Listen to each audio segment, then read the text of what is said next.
Welcome to our deep dive into the world of proxy wars. You know, those things your friend's conspiracy theorist uncle rants about online? Well, buckle up, because today we're separating fact from fiction and looking at what they are, why they happen, and why they're about as fun as a root canal performed by a bear with anger issues. Think of it like this.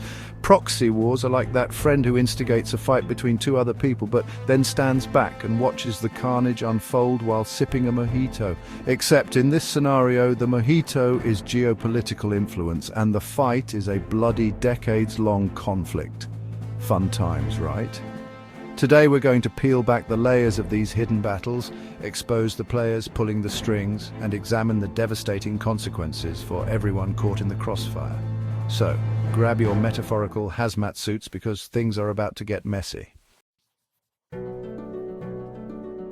Alright, let's start with the basics. In a proxy war, big powerful countries, think of them as the schoolyard bullies with nuclear arsenals, decide they don't want to risk a direct confrontation, because mutually assured destruction is a real mood killer. Instead, they find other, less powerful countries or groups willing to fight on their behalf. It's like hiring someone to TP your ex's house, except instead of toilet paper, it's high-grade military equipment, and instead of a house, it's, well, an entire country. Now, on the ground, you won't see giant American robots duking it out with Russian tanks. Instead, the actual fighting happens between local factions, rebel groups, political parties, that one guy who really likes starting arguments on Facebook, all vying for power. But here's the catch.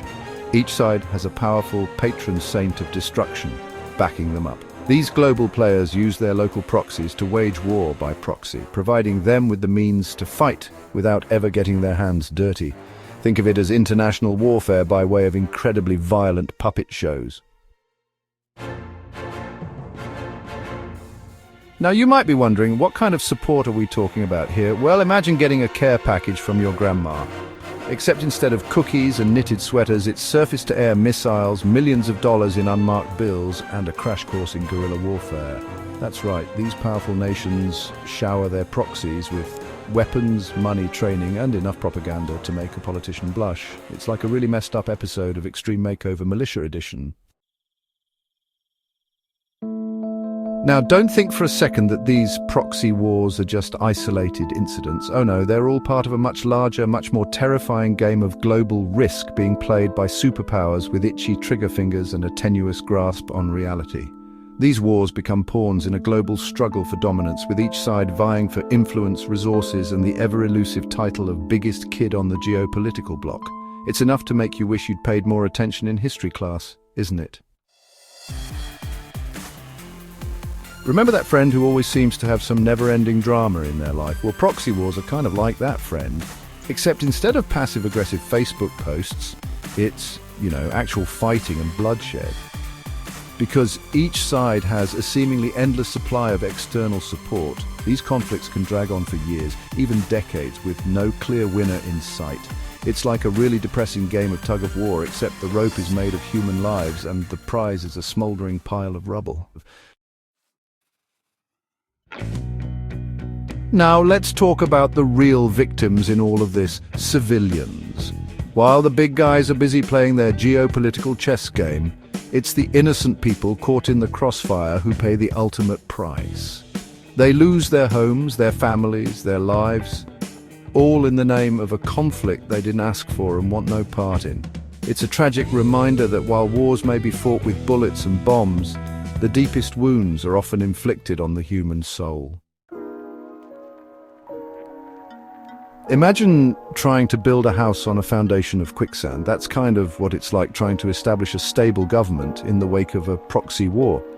These conflicts leave behind a legacy of instability, division, and mistrust that can take generations to heal. It's like trying to solve a jigsaw puzzle after someone set fire to half the pieces and then scattered the rest in a hurricane. Not exactly a recipe for success, is it? Remember that time you gave your friend some questionable advice and it backfired spectacularly? Yeah, well, imagine that, except instead of your friend making a fool of themselves at a karaoke bar, it's a group of militants, you armed, turning into a full-blown terrorist organization. Unfortunately, History is littered with examples of proxy wars creating unintended consequences, with armed and trained groups going rogue and becoming the very monsters they were initially created to fight. It's almost like someone needs to tell these superpowers that if you play with fire, you're eventually going to get burned. So the fighting stops, the dust settles, and what are we left with? Well, aside from the lingering trauma and emotional scars, there's also the small matter of rebuilding entire countries from the ground up. Economies are shattered, infrastructure is destroyed, and the standard of living plummets faster than a lead balloon filled with bad decisions. It's like trying to piece together a shattered vase with nothing but duct tape and wishful thinking. It's a long, arduous process, and sadly one that many countries never fully recover from. So there you have it, a glimpse into the shadowy world of proxy wars. We've seen how these conflicts are waged, who benefits, hint it's rarely the people directly involved, and the devastating consequences for everyone caught in the crossfire. Proxy wars may be indirect, but their impact is anything but. They leave a trail of destruction in their wake, shattering lives, destabilizing regions, and creating problems that can take generations to solve. It's a sobering reminder that in the game of geopolitics, there are rarely any winners, only losers. Thanks for watching, and don't forget to like, share, and subscribe for more insightful content.